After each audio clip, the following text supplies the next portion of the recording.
চেপা শুটকি আমাদের মহিলাদের তো অনেক বেশি পছন্দ। সবাই কিন্তু আমরা চেপা শুটকি খেতে অনেক বেশি পছন্দ করি।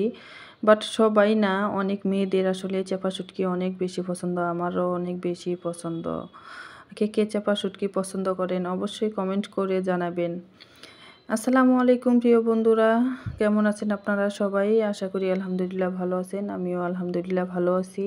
আপনাদের জন্য নিয়ে আসলাম আজকে নতুন আরেকটি রেসিপি। এটা হচ্ছে চেপা শুটকির রেসিপি। নতুন আলু নতুন সিম দিয়ে চেপা শুটকি রান্না করলে তো দুর্দান্ত মজা হয়।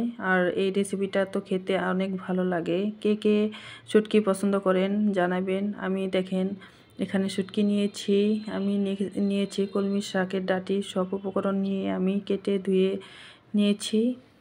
এখন কিন্তু চেপা শুটকিটা রান্নার প্রসেস আমি আপনাদের দেখিয়ে দিচ্ছি। চেপা শুটকিটা অনেকেই অনেকভাবে রান্না করে, কিন্তু আমি আজকে আপনাদের এই প্রসেসে রান্না করে দেখাচ্ছি। চাইলে নতুনরাও কিন্তু এইভাবে রান্না করতে পারবেন। এটা কিন্তু অনেক সহজেই রান্না করা যায়।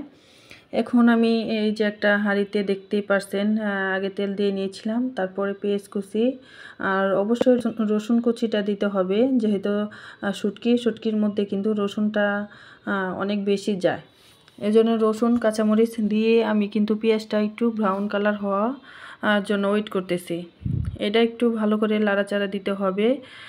এর মধ্যে দিয়ে দিতে হবে একটু লবণ, আর লবণের পরিমাণটা একটু কম করে দিবেন, পরে কিন্তু দেওয়া যাবে।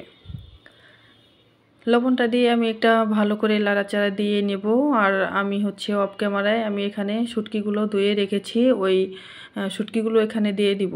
পেঁয়াজের সাথে সাথে শুটকিগুলোও ভালো করে ভাজা হয়ে যাবে বন্ধুরা। এইভাবে কিন্তু নতুনরা চাইলেও রান্না করতে পারবে। আর এটা কিন্তু অনেক সহজভাবে আমি রান্নাটা দেখাইছি। এটা কিন্তু ঘরোয়াভাবে সুন্দর হয়েছে। যখন শুটকিটা একটু ভাজা ভাজা হয়ে যাবে তখন কিন্তু উপরে কালারটা দেখলেই বোঝা যাবে। আমি এখন একটু পানি দিয়ে এর মধ্যে দিয়ে দিব শুকনো উপকরণগুলো। দিয়ে দিচ্ছি হলুদের গুঁড়ো, মরিচের গুঁড়ো, ধনিয়া গুঁড়ো। আর আপনারা চাইলে কিন্তু মরিচের পরিমাণটা কম বেশি করে দিতে পারেন। আমি যেহেতু ঝাল বেশি খাই, আর শুটকির মধ্যে কিন্তু একটু ঝাল ভালো লাগে। যেহেতু আমি কাঁচামরিচ দিয়েছি এখানে, তার জন্য মরিচের পরিমাণটা একটু কম দিয়েছি। আপনারা চাইলে একটু কম বেশি করে দিতে পারবেন। আমি কিন্তু এখন মশলাটা ভালো করে কষিয়ে নিব। দেখতেই পাচ্ছেন আমি কিন্তু মশলাটা ভালো করে কষিয়ে নিচ্ছি। আর মশলাটা যত বেশি কষানো হবে খেতে কিন্তু ততটাই লোভনীয় হবে। আমি এখন দিয়ে দিচ্ছি আলু। আলুটা সব সবজি যাতে একটু শক্ত, এই জন্য আলুটা আগে একটু ভালো করে কষাই নিতে হবে, তারপর কিন্তু উপকরণ সবগুলো দিয়ে দিতে হবে। আমি এই জন্যে আগে আলুটা একটু ভালো করে কষিয়ে নিচ্ছি। একটু দেরি করে একটু কষাতে হবে, একটু ধৈর্য নিয়ে কষাতে হবে। চেপা শুটকি আসলে অনেকভাবে রান্না করা যায়, যে যেভাবে রান্না করে আর কি, কিন্তু যেভাবে রান্না করা হয় সেইভাবেই কিন্তু খেতে স্বাদ। আর এইভাবে যদি চেপা শুটকি রান্না করেন তাহলে তো দুর্দান্ত স্বাদ হয়। আর হয়েছে ভাত তো চেটেপুটে সব খেয়ে শেষ হয়ে যায়। আর যদি আমার এই ভিডিওটা আপনাদের একটু ভালো লেগে থাকে তাহলে লাইক কমেন্ট সাবস্ক্রাইব করতে কিন্তু ভুলবেন না বন্ধুরা। আমার ভিডিওতে যদি একটু ভুল ত্রুটি হয়ে থাকে ক্ষমার দৃষ্টিতে দেখবেন। এই যে দেখতেই পারছেন আমার কিন্তু আলুটা প্রায় সিদ্ধ হয়ে যাচ্ছে। আমি এখন এর মধ্যে দিয়ে দিব আরও উপকরণগুলো। এখানে যা রেখেছিলাম, কলমি শাকের ডাঁটা, বেগুন, আরও হচ্ছে সিম, সব কিছু আমি দিয়ে দিচ্ছি পটল। এগুলো যেহেতু তাড়াতাড়ি সিদ্ধ হয়ে যাবে এই জন্য এইগুলো একটু পরে দিলাম। আলুটা শক্ত, এই জন্য আলুটা আগে দিয়ে দিয়েছি। এটা দিয়ে একটু ভালো করে কষিয়ে নিতে হবে। আমি কিন্তু এখানে পানির পরিমাণটা একটু কম দেব। এখন আর একটু ভালো করে কষানো হলে তারপর পানিটা দেব। কারণ হচ্ছে সবজি বা শুটকির তরকারিতে কিন্তু ঝোল ভালো লাগে না। শুকনা বা ওই ভুনা ভুনার মতো হলে কিন্তু খেতে অনেক টেস্ট হয়।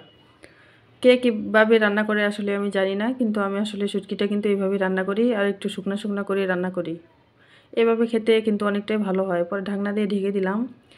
ঢাকনাটা সরিয়ে এখন আবার একটু নেড়ে চেড়ে দেব। এই যে দেখতেই পাচ্ছ,